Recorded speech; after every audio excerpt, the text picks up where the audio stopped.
Hello, everyone, and welcome to yet another episode of the YAFcast, where we unveil the urgency of a changing world in the midst of the climate crisis. I am Orish Mary, your host, and I'm a climate change activist. Alongside me, we have my colleague Brittany Ake Achi, and accompanied by Yerima Elton.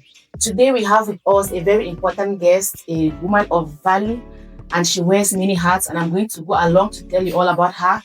She is the Nancy Saibo. The name on its own sounds very powerful. The Nancy Saibo is a Cameroonian civic innovator and a youth development leader.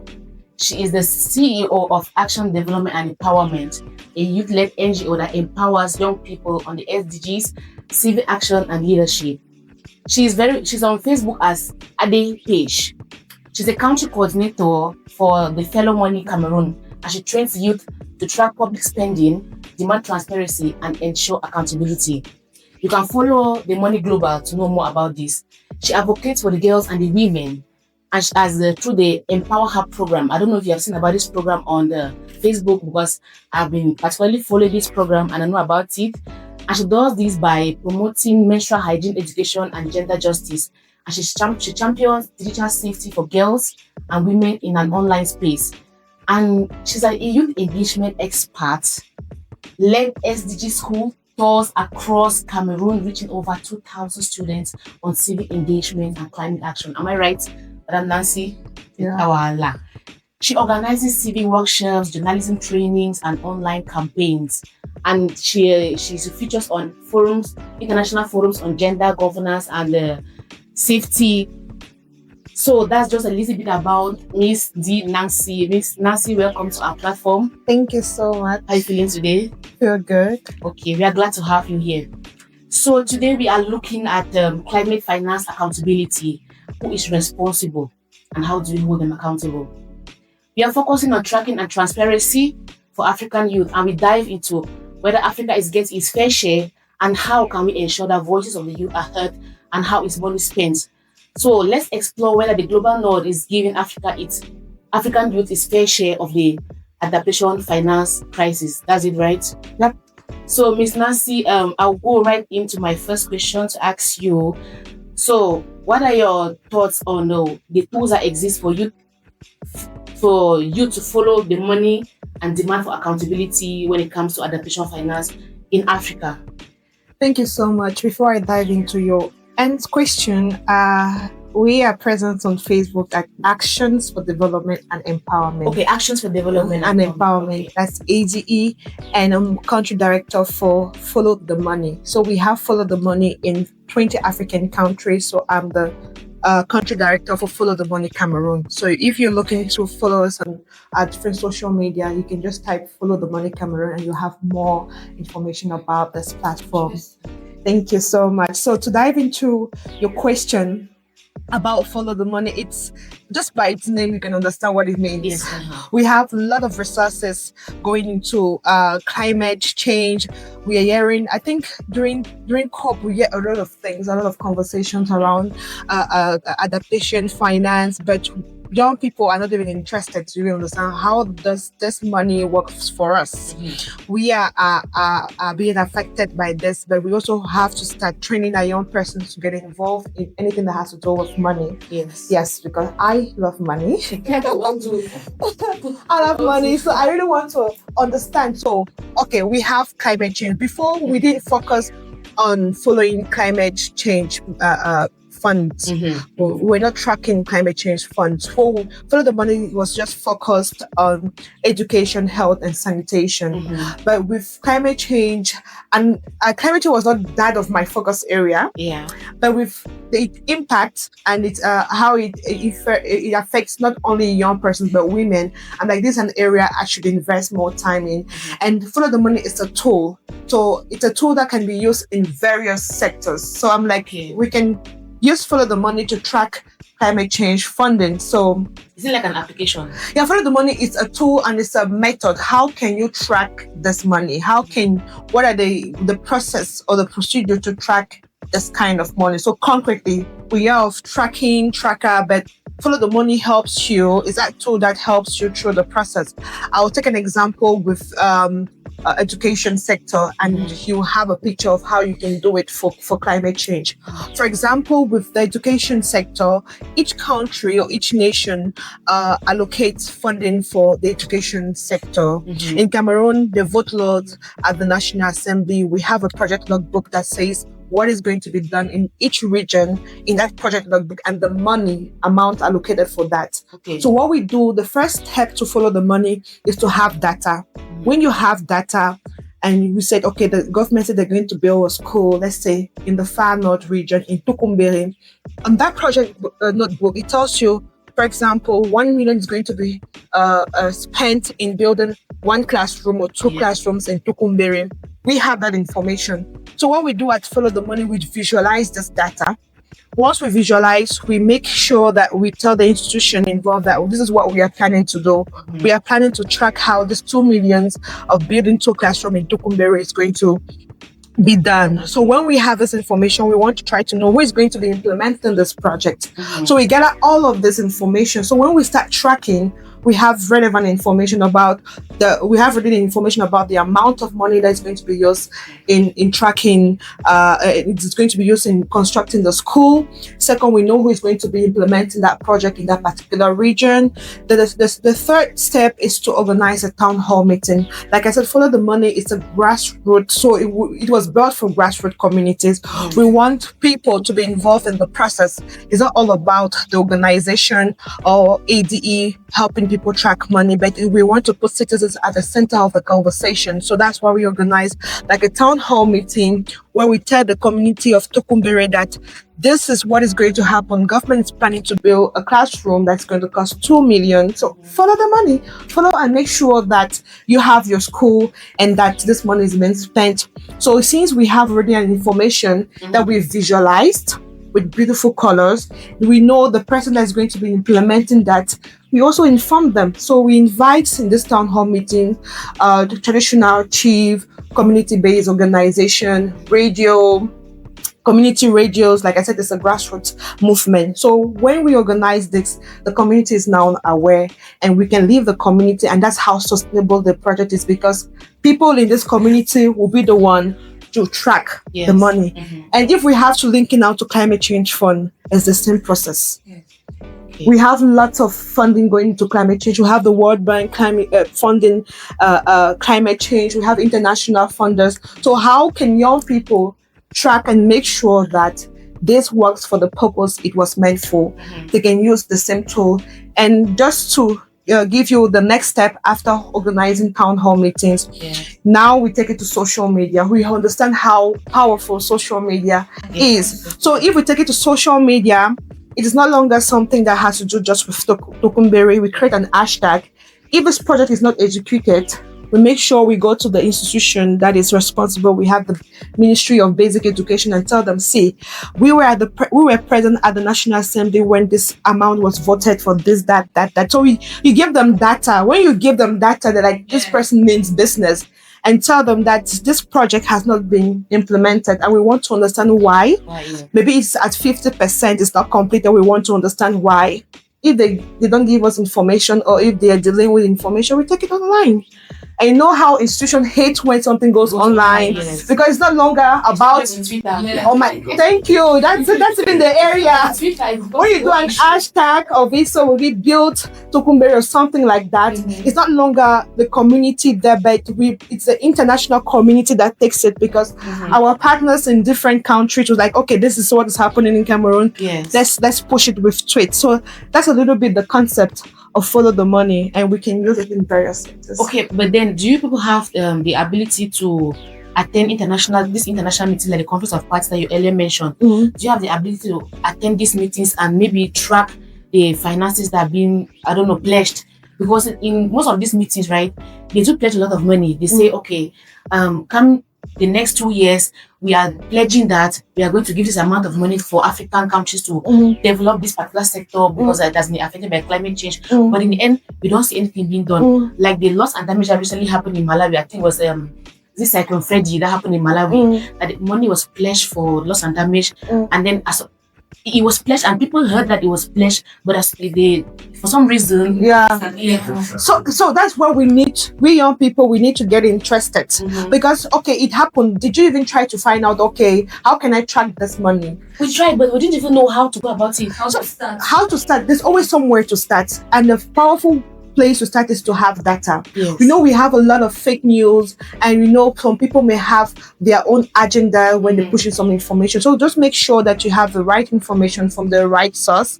So when you have this, that's why you have posts like Follow the Money. So it's no longer about those in Malawi. It's now a community of people that are interested in tracking climate change. Want to say, okay, this is what we have. We have the information. You guys said you're going to give maybe $1 million for this thing that happened in Malawi. So now the money was disbursed, because sometimes that's why it's a chain. Yeah. Sometimes funds are disbursed, but those in the grassroots community do not even know, or they have no idea. Yes. And that's why you need to gather this information, go to that community and tell them, see, this is what happened.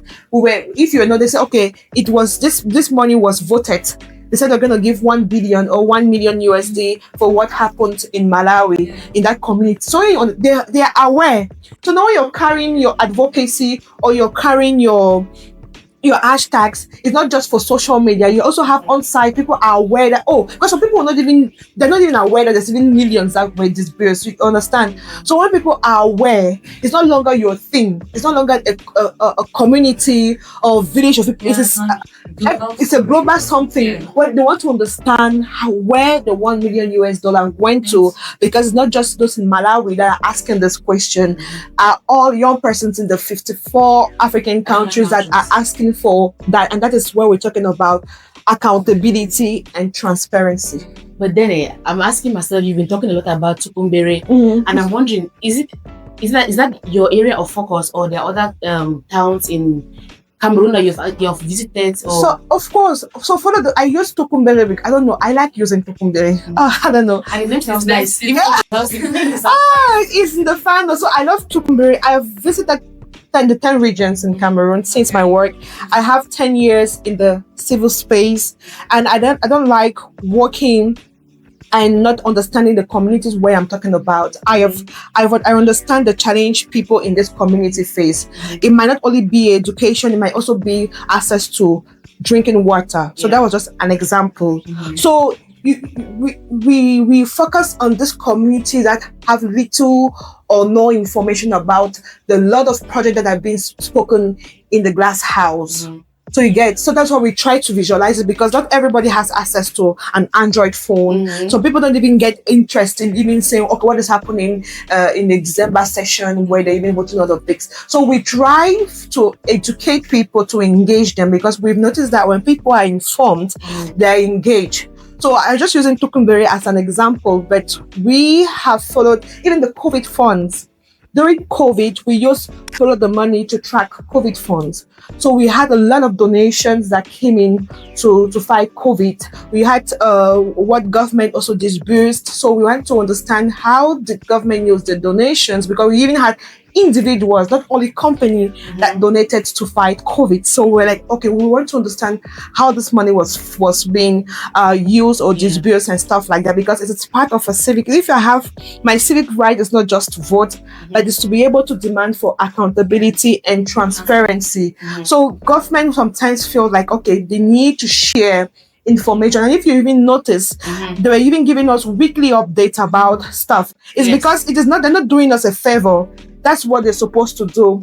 And that's why when they understood that civil society plays a powerful role, not just as watchdog, but sometimes to remind our institutions that we are watching. We know that we are in a country that believes or that practice good governance. In quotes, actually. Yeah. So transparency and accountability is supposed to be a lifestyle, and that is my advocacy for 10 years. I want transparency and accountability to become a lifestyle for Cameroonian, where you can easily ask any leader that, okay, we're talking about elections in Cameroon now. So my question or my plea to citizens would be like, when they come and do campaign in your village, ask them, sir, can I hold you accountable for all of the promises you said? Yes. you've said? So if you ask them this question, it's good because politicians are too sweet. They can sugarcoat things. They can make you feel like also what they want to hear. Exactly. So for me, I'm not just focusing on really the tracking part of it, but I want it to become a culture where people, citizens, community knows that tracking, demanding for transparency and accountability is not too much. It is their right. I want to understand that international aid going for climate change, there's a lot of money in climate change sector. A lot of when you listen to the figures, you're like, oh, that's plenty money. Yes, where is money going to? Where is it going to? Where is it going to? I wouldn't even see the change. We citizens want to be able to touch it. When you say this money is to bring change in the implementation and stuff, yeah, it's very beautiful, but we want to actually touch it. Me too, I want to feel the money. I want to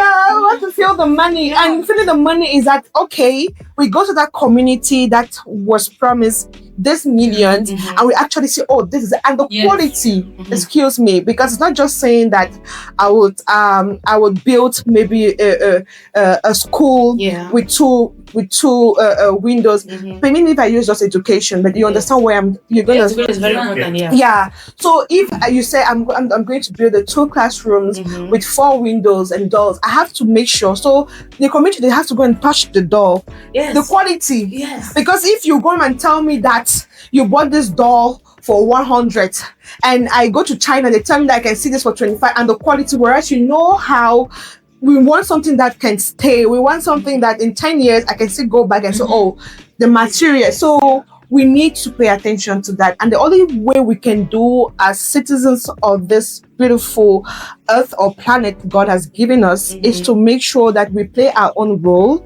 Because what I'm saying is just advocacy. I cannot take gun and for whose I am Miss Mommy, I am still here trying to survive. But what I do is really, if we can become aware about how powerful transparency and accountability is in every sector, education, climate change, health, it will be very superb. Because I will close with this.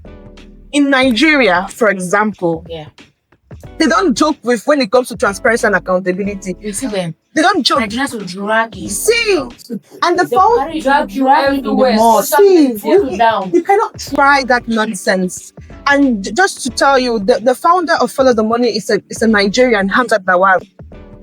Yeah, like one shot. The founder of Follow the Money is a Nigerian, Hamzat Lawal, and it's because there was. Let me even tell you how he even came up with this. Yeah, there was a gas something in one community in the north in Nigeria, and government just built a lot of $1 million for that in that area. So he said, okay, let me go to this area to see how this money that was disbursed was used. He said he was shocked when he went there. The community were not even informed. Nothing was done. Everything was. She was like, move from pocket to pocket. My sister. He said he could not even believe. Like, we're in Abuja.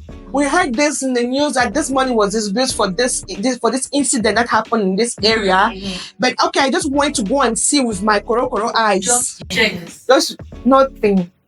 So he was like, we need to follow the money because people still feel.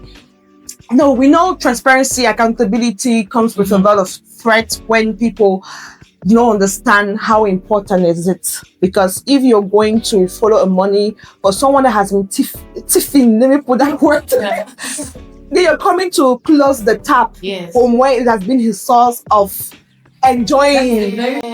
So it becomes now because the risk is high. If the threat is high because you're coming to tell him that okay, you're coming to put eye in my food. You want to pour sansan in my gari. So the best way to protect yourself is to be like it's a community. It's not about Nancy. It's not about AD. It's not about Hamzat Lawal. It's about a community that they're demanding for accountability, and that can only happen if citizens understand the role they play in this thing. Okay, so while we are talking, right? you made mention of how you understand. You like to work with communities that you actually understand. So you know how to navigate every issue that they're facing. But I know how people react whenever they hear about money. It's always very chaotic, especially in grassroots communities and those interior villages. They just hear money. They don't even want to hear what next is coming. They're just like, when did they grow? They don't give me money. We'll do something. Hey, I want my own share for that money. I want my own share for that money. So how do you go about the situations? How do you handle it? Okay, so it's communication. How you communicate is very key. So it's not just so someone will feel like the money is too easy, but all of the steps you need to know the tactics and how to discuss or to even tell communities about the funding, because when everybody hears money, some of my friends, they call me for the money, think I have money. I will have money. So they feel like so like you said, when someone hears money, the mind just goes the adrenaline just goes up. So what we do, the way we communicate when we go to grassroots communities is different from how we talk to people in the urban cities. So we go there. That's why we have to visualize everything. We do chat or graphics saying this is what is happening. So it's beautiful, it's colorful, and it's very easy to communicate and tell them, okay, this money actually is not going to people's pocket. So this money is for the construction of 2 schools in your communities. We're just coming to inform you so you know that this is what government is doing. Because some people will be insulting government without even knowing what government is doing. So actually we are really doing, that's why we are civil society, because we are doing the work. Yes, actually. So when you go and inform them that, okay, this money is not money to distribute. This money is for the construction of this classroom. So we're just coming to inform you so you know that this is what government is planning to do in your community. And sometimes they'll tell you that we don't need this, we need but this. We're like, okay, let's first of all deal with this. So when we are going back to do reports, because you have to report what you're doing. Sometimes government even has to give you authorization to go to a community to carry out some stuff. Yeah, exactly. Of course. So that's why so if you're preaching transparency and accountability, you have to practice what you preach. So before going, make sure that you follow the norms. Like if you need to demand for authorization to carry out your meetings and stuff like that, and you do your report that you're going to head it either to the regional delegation, if it's for health and something like that, you go back to the ministry and say, I went to this community, these are the outcome. I'm also advocating that next time this.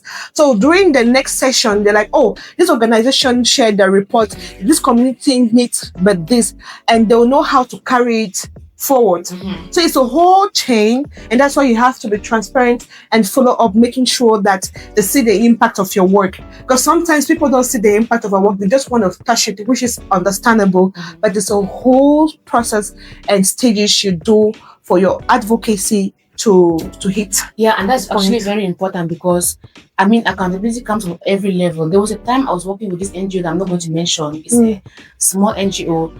We were trying to do something for the communities, and we thought that since it was something good that we were doing, we didn't have to give feedback to the government. We didn't have to ask permission from anyone. And so we went to a certain community, we were doing the work that we went there to do, and certain government officials came and they were like, you don't have the right to do this here. And we're arguing with them and saying, but what we're doing is a good thing now. What we're doing is a good thing. And then one of them dragged us aside and said, no, even if what you're doing is a good thing, there's a chain, there's a procedure. You even made the quarter head and tell the quarter head that, okay, we are young people who are coming here to do this particular thing, and we're doing this particular thing for this particular reason. But at that point in time, we didn't even know. And as you said, it's only when you talk with people and you're very active, you go on social media, you ask questions, that you get to know that, okay, I need to be held accountable for what I am about to do. Exactly. And the fact that you do something good doesn't mean that you just go about doing the thing, because it doesn't happen that way. Okay, thank you for throwing more light into that, and I hope that the youth actually getting the sense of what we're trying to say. So Ms. Nancy, do you think that the government institutions are doing enough to disclose how adaptation funds are being distributed and used? I think for that question, I have a two-phase answer: a yes and a no. A yes, because they always make this public through their press release to say this money, this what is happening, finance adaptation and stuff like that. They do it. They do it. No is that they don't take us through the process. We want more civil society in this process. so that we can see, because civil society also has a lens, a way of seeing things that government would not actually see. And that's why we want an independent body in all of these phases to say, okay, this is what we think can work, this is how we think, because we work closer to the community and this is what they are demanding. So if you know your position, the role you play as civil society, and you're independent and you're calling government to involve more civil society to make sure that these funds are being disbursed and used for what it was meant, it will be cool. And that's what we are doing, advocacy. Government is already doing what they have to do by sharing information, because if they don't say anything around finance adaptation, we will not even know. Not even know. And it's such a huge language. I mean, many people don't even understand what adaptation finance stands for. They don't know. And that's why I comment what you guys are doing, really educating young persons. And I believe and I know that this podcast will boost something in this young person, so they understand that this is even a field where you can say, I'm going to target my career is going to make sure I track finance adaptation. And that is a good way to do your money, because you become a consultant. Because now if you have to call me, I will ask for money. Definitely. Because my 10 years of experience it's not just so you get training people. I'm willing to learn. Exactly. Of course. So this is an area where I invite more young people to pay attention, because there's a lot of things going around there. And now if you have a powerful tool, you say, okay, you're proposing something, because let's keep out of being critics. Yes. We criticize a lot. So I was number one champion for criticizing things, like 10 years ago. So 10 years ago, I would criticize for Africa, but with time, getting to the system, try to understand, and meeting people and talking with people, I'm like, okay, there's a lot of things happening that people will not understand. So me, I'm coming in, bringing solutions. I'm like, okay, this, you guys have tried it, this is not working.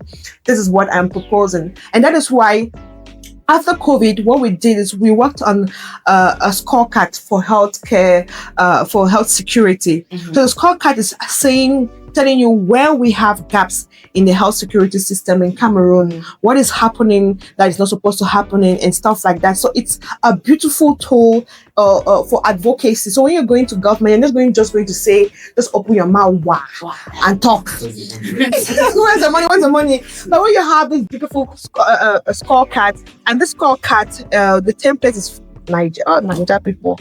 Anyways, good. So we have this organization in Nigeria. We worked to develop this scorecard, and we use it to adapt to Cameroon situations.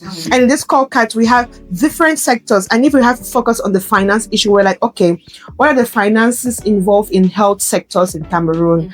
So we have this. So, and it also, it rates them. So when it is rated, just know that there's a lot of gaps around that in Cameroon, and where we're calling on government to review or to see. So these are concrete tools you can bring to the table when you're advocating for transparency and accountability. Having a scorecard, and having a scorecard is not cheap, because you need to get a consultant that will run all of this research, get that information, and make sure that it is accurate, because the sources of your information will give value to the work. So imagine having a scorecard for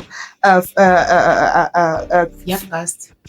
Yeah, or even for finance adaptation. Yeah, because we've been talking about climate change for a long time. Let's take, for example, for 2023, you take a particular country and you develop, ask a consultant to develop a scorecard. That can be a beautiful way to rate if that adaptation finance is working for the people. Yeah, so that's another powerful tool I think young people can do. Yeah, because when we're going to see government will do their own. It's good when you're going to government and you're having something concrete to tell them that I am saying this because things should have been done better. And these are the areas of gaps I've seen that, no, this is what is happening. Sometimes you just build funds very late, because sometimes you need to analyze it. It now becomes technical. Is it the problem that there's not money, or the problem is that there's a problem with governance and how this money is being used, and does it really? So there are a lot of questions that you don't see here. I cannot talk about it because, of course. Ms. Nancy, you were talking about tracking the tool we use to track follow the money, and I took for one that the most important is getting the data, Mm. like the right source of information. Mhm. Now I want to know, how do you get the right source of information? Is it that you guys have someone up there Mhm. that can Provide give you the information. provide information, Mhm. or like how do you go about it? So if you want to, you go to the source itself. For example, the National Assembly has its like where they discuss about the financial bill. It's December. We have journalists that cover this event. Exactly. So Means the journalist. yes, Yeah. so that's why we also even train journalists on how to track government, track this kind of resources. We'll train lawyers, civil society. So we train all of these people on how to use follow the money. So what you do is you go to because the National Assembly they will share this information with you. Yeah. For example, for the project logbook, the project logbook for Cameroon, it's a big book like this with all of the project and the amounts in the 10 regions of the country, Wow. like step by step. Yes. It exists.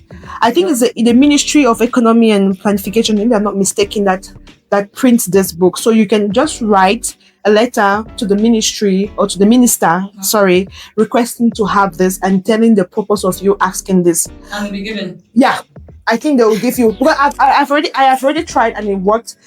We know in Cameroon we still do not have the Freedom of Information Act. We don't. That's So with the And we are scared because when you ask something and they'll take it wrongly and exactly. That is How why- do you first no, reach there? How do you get there before asking? draft the letter. That is why we need to dare. You need to dare because okay, you're not going as an individual. Yeah. If you're going as Pagja, Mhm. that's it, right? You're writing a letter. They say that you're serious. That's why you guys have to be serious when you're doing things. Mhm. Build a reputation that when people really hear about you, when they Google, they say these people are serious. When you're doing on and off, they will not take you serious. So Yeah. when you're serious, well, people will do background check.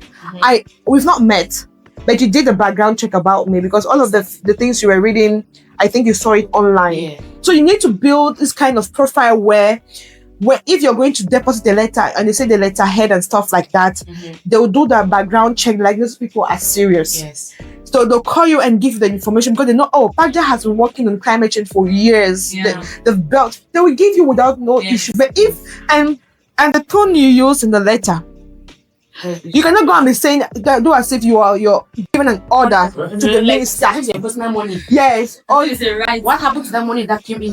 you cannot. They'll not even call you. So just tell them that and you be explicit in your letter. Oh, dear Mr. Minister, la la la la la. I cut you short the content and just say, I would like to have the project logbook for the year 2023 because I'm working in this project. The objective is to this. This project logbook will help me do this. This is the outcome. Okay. So when they read it and they do the back, like these people know they need it because that's your field of work.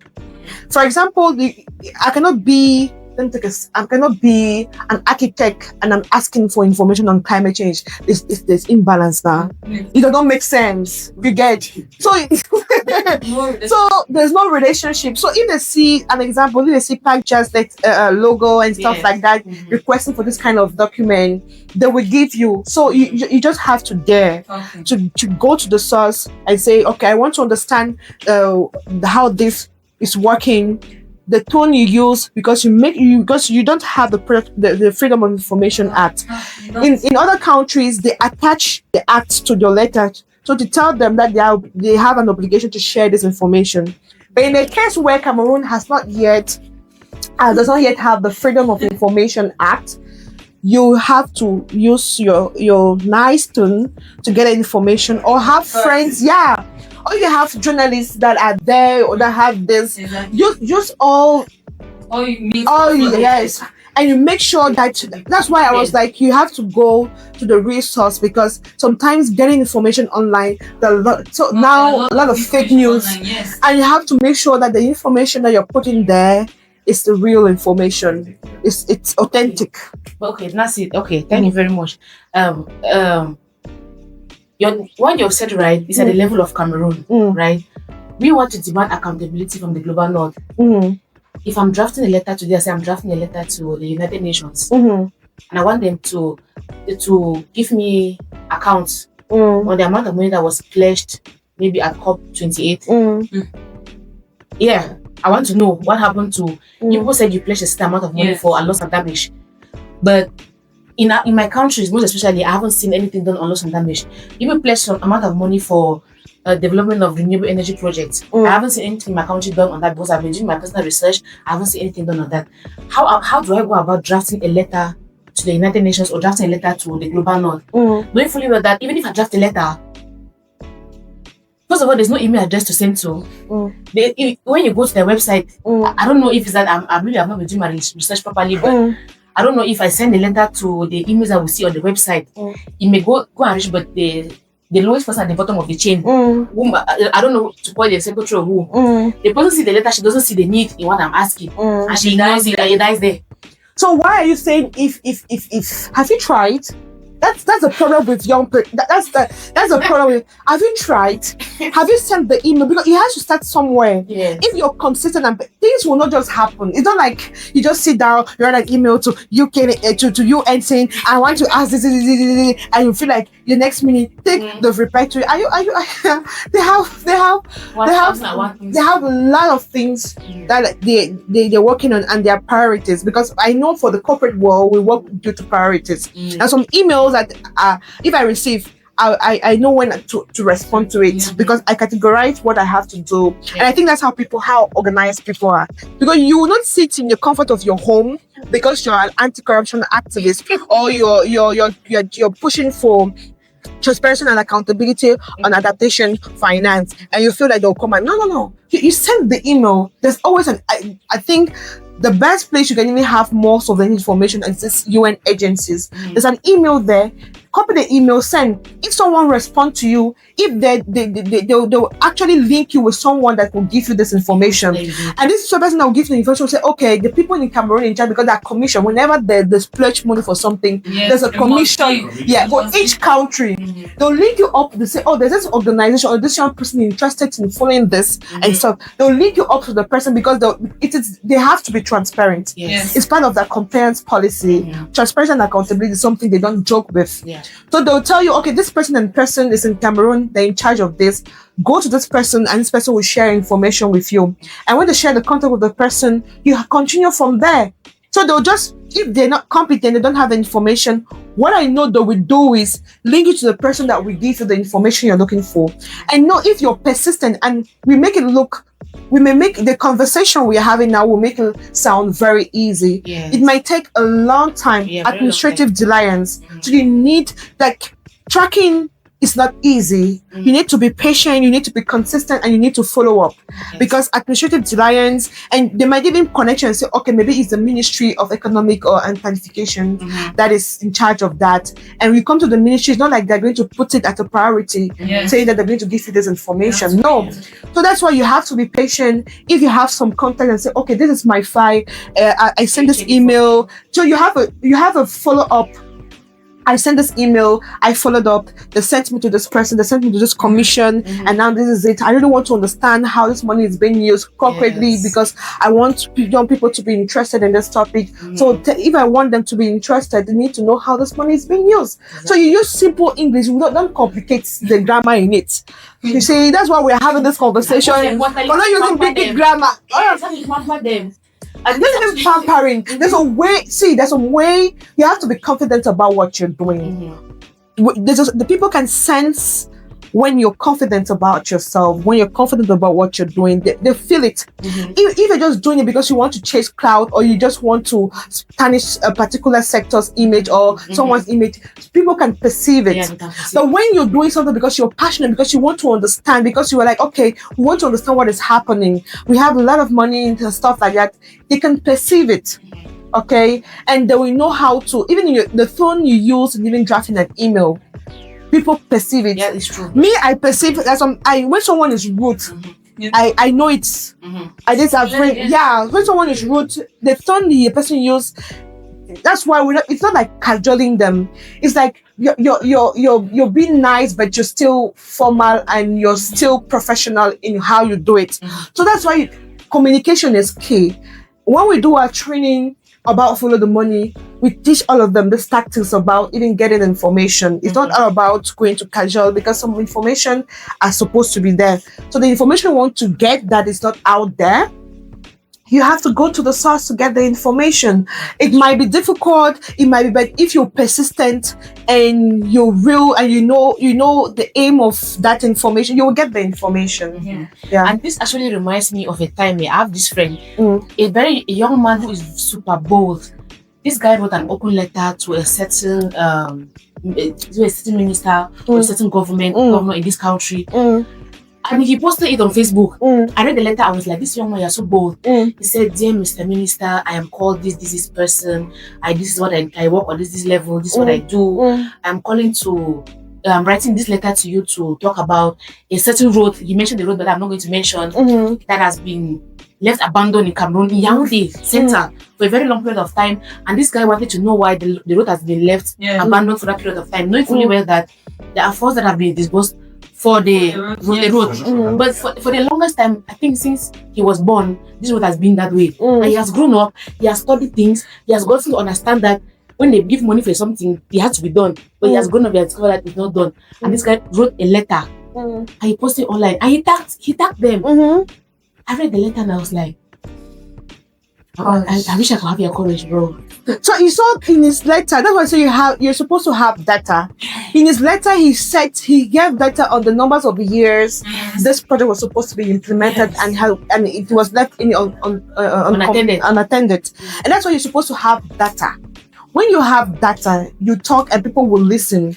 And that's why the people can sense it. So you're supposed to have data to say, okay, I'm saying this because I have the information. This road was supposed to be constructed since 2 years ago. And if I follow up, this company that was implementing the project came and went. And it was said that they didn't work with. So there's always something. If you do that's investigative journalism. So you investigate. I know we have plenty of investigative journalism that are even afraid to share the findings because we know what can happen. Yeah. So and some ones are too fast to publish. Investigative journalism is you take time. Have you watched that some a documentary on investigative journalism that someone will tell you that I took 5 years to investigate this, and you see how the patience for me. And it is beautiful to listen to. They have content. They tell you, oh, since 2015, I was following up this person. I was following up this thing, and we have a lot of people doing this kind of work. You just imagine we have young persons that will be patient, but sometimes we want that flame to say, I'm the first person. No. Sometimes take time. Say, okay, we've been talking about climate change for 10 years. We've had COP, this, that. I want to understand. Okay, you take your time, you do all of this work. It's just people, you're not only going to advocate for more transparency or for young people to get interested in this field, but they'll see how beautiful your work is. And that's how you blow. Because you're proposing exactly, because you're not expecting to blow when you're not valuable, you're not bringing something tangible to the table. So now you're here talking about finance adaptation. So what are you proposing concretely? I like that's why I comment this kind of conversation. Say, okay, I know there's an existing tool of Follow the Money. So how can we capitalize on Follow the Money to make sure that this transparency and accountability around finance adaptation is real and people can actually touch it? Because you've noticed that this is what is happening. You've cited an example of Malawi. We have other countries that we will face the same challenge that we are talking about here. So if we really want to, I believe, if we are serious about transparency and accountability and we want government to take us serious, let's keep the frustration. It's not only in Cameroon. We have a lot of African youths that are frustrated. Let's keep the frustration and let's have a conversation. We don't want to be called youth of today, youth of tomorrow, youth of the future. We are the present. We are experiencing the effect of everything now. So how can we contribute in this conversation? How can we be in the process when you guys are voting the money? I don't know how it works in the finance in climate change. when you guys are pledging to say, well, we're going to disburse millions of dollars for Africa. And so we want young people to be involved. We don't just want to be beneficiary, because Yes. we are in the system, or our mindset as young people is that we always want to receive. We are Yes. beneficiaries. That is true. We are beneficiaries. Yeah, no, we have to bring, and that is making us lazy. Okay, I'm saying, I'm putting us, because I'm a young person, and really we need to come out of this shell of always receiving. How can we bring on conversations of solution to say, okay, I want to be part of those implementing this? What solutions am I bringing? We're talking about in French, transition ecology. Okay, this is what I'm proposing. So if we leave this beneficiary part of it and to be contributors, to be in the table where these conversations are made, it will change things, because we alone know the challenges we face. So we are bringing solutions to that. So the way that we see you is going to be different from someone that just wants to come and receive, Yes. or just want to travel for conferences and drink a coffee break, dinner, lunch, and they give you your pay gem. You take your picture. I love that. It's beautiful. It's part of the experience. But I want us to What think did you after that? after that, above that. I want us to be valuable. Like if they chose you to go to a particular international conference because they felt like you were fit for it. So I want you to capitalize on that and build yourself, give yourself value by bringing solutions. As a Christian, I believe that every young person was born with a talent or a gift Definitely. to solve a problem. Mhm. If your field is in climate change, think, Lord, is this my purpose? What's my purpose? Because I know that I'm very sure that we were born to solve a problem. Think about it, pray about it, and you're going to have the comment on appelle ça? Thank you, my brother. Yeah, they're going to reveal things to you and say, okay, this one, and you're going to grow in that. People will know you for that, because we want a dimension of young people. I want the Gen Z to think out of the box. I want the Gen Z to know that. Yeah, I'm talking against. Yeah. So in as much, yeah, it's good to love the show and everything, but bring something valuable to the table. Use the Gen Z part of it to say, okay, Gen Z, this is what we are bringing valuable. Don't tag people to see Gen Z are those who just want the fun, the drama, and things. No. Whereas me as a Christian, I know that everyone was born with a purpose, and the purpose is there to solve a problem that will help generations and thousands of people. Yeah. So that's how I see things. To add to what you're saying, Mm. it's very, very necessary for the youth as well to dare, as you said. Yes. The problem with the youth too is fear. Mm. They are just so scared that we see the government as a supernatural body. So we're so scared that if we try to do this, so we have this thing will happen. We have a lot of conditional statements in our mind, and we have a lot of insecurities. Yeah. We're scared that what will happen. What you do. So we are already failed even before we Exactly, we are already failed before we start. So you have to change that mindset. Yes. So we have to up there, we have to dare. You have to dare. You have to. You have No, we are not going to survive. Definitely. Yeah, you have to At the end dare. of the day, you have to dare. Because if you just sit and say the government will not answer, they will not reach out to me, and they will not come to you. Exactly. Government will not come to you. Never. So you have to go to them. Go to them and say, this is what I'm doing. This is my. If you're going to inject the Ministry of Youth and Civic Education, so this is what I'm proposing. You have to just go, because sitting down and saying they will not because of maybe your experience or someone's experience, or because of what you've seen on social media. No, don't even let that Not every limit you. is even true. Go to the ministry. Just go there, and you meet people who give you the information. And what I want Cameroon to be a country that you must not know someone somewhere to become someone. Yeah. If I have the competent and I have something, so people will listen and say, this girl, tu rêves trop. Yes, I prefer, I want to dream. I want to know that if I'm going to a particular ministry, I must not have a friend in that ministry to help me. Yes. I want to go and deposit my document there, and there are people that are in charge of following up or calling up and say, okay, you deposited the mail, you have a response from it and stuff. And I have witnessed it with Minsante. I've witnessed it with Minject. I've witnessed it with Elekam.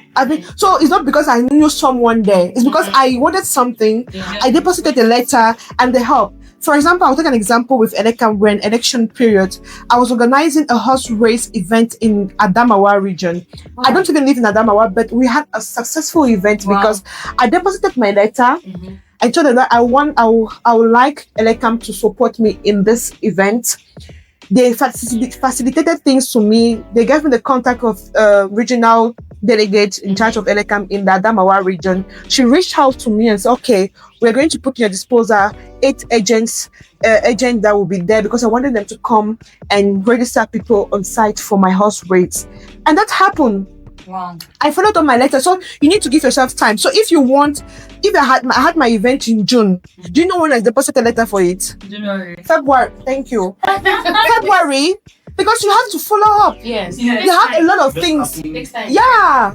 So you have to understand. When you understand, and because I've learned, when I have a meeting, when I invite government, I used to 1 week to my event, I deposit letter. No one will come because they have a calendar. Exactly. So what I did, I learned from that. Whenever I have an event and I want government or ministries in my event, like it's 2 weeks or 3 weeks.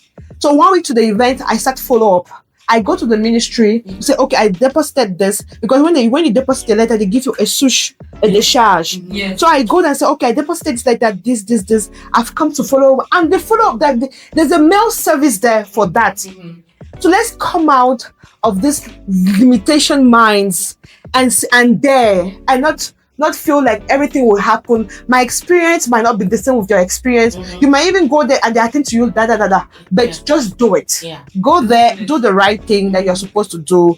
If you have an event in the community, make sure you have an authorization to carry out your event, anything. So work with the norm, and I don't think you will have any issues.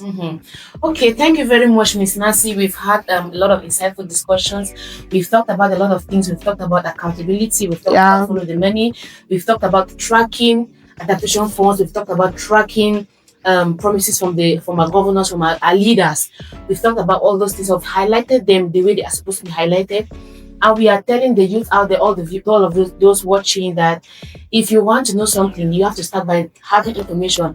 You don't just walk up to a government office and tell them that, hey, can you give me this information about this? No, you start by gathering information about what it is you want.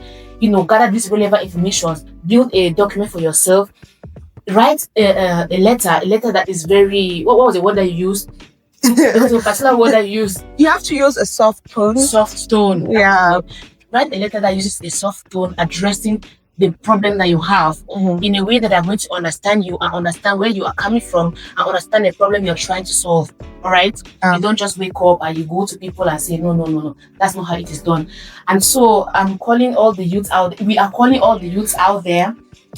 Be brave, be bold, be courageous, and dare to do something. Dare to do something. Yeah. The fight is ours now. Our people, our parents are already old. Our leaders are exiting. We are the ones that are rising. Let's rise.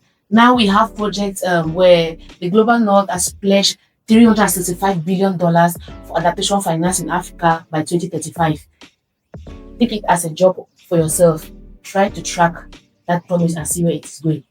So thank you very much for watching, and I thank you very much, Miss Nancy, for joining us on this platform. My pleasure. I don't know if you have any last words for the viewers. My last word for the viewers is that I think I will go back to the daring, because talking about transparency and accountability, you need to dare to demand for accountability. And you need to know that no one is coming to save you. Yes. No one, not even your parents. So if no one is coming to save you, you need to come, your mindsets need to know that you need to work on yourself first to be able to help your neighbor or help your community. So you have to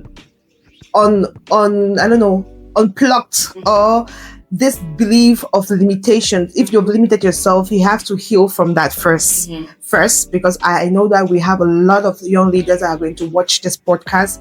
So the disbelief you have about yourself, wash it away and now connect your mind to what was I born for? Was I born for this? Because you might be screaming climate change, whereas you're supposed to be an entertainer. Yeah. You might be screaming climate change, or maybe you're supposed to be a president. So try to understand what's my purpose. When you know what's your purpose, and focus on that. And I know with God, because I'm a Christian, God will always reveal to you why He was created. You know, when they manufacture this book, this phone, it comes with a manual.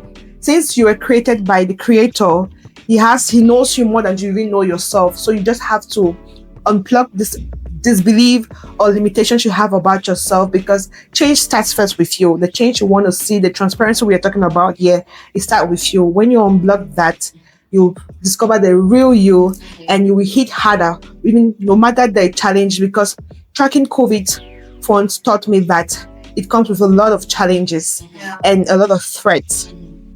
Imagine now tracking climate phone is not going to be rosy. I'm not trying to scare you, but I'm just trying to prepare you that you need to be passionate, and also you need to be competent. Build your skills, learn every day, and there. It's not impossible, but it's not. If something is not impossible, it doesn't mean that it's not unachievable. Thank you very much. So thank you very much, you guys, for watching. We hope to see you next time. Please remember to like, share, comment.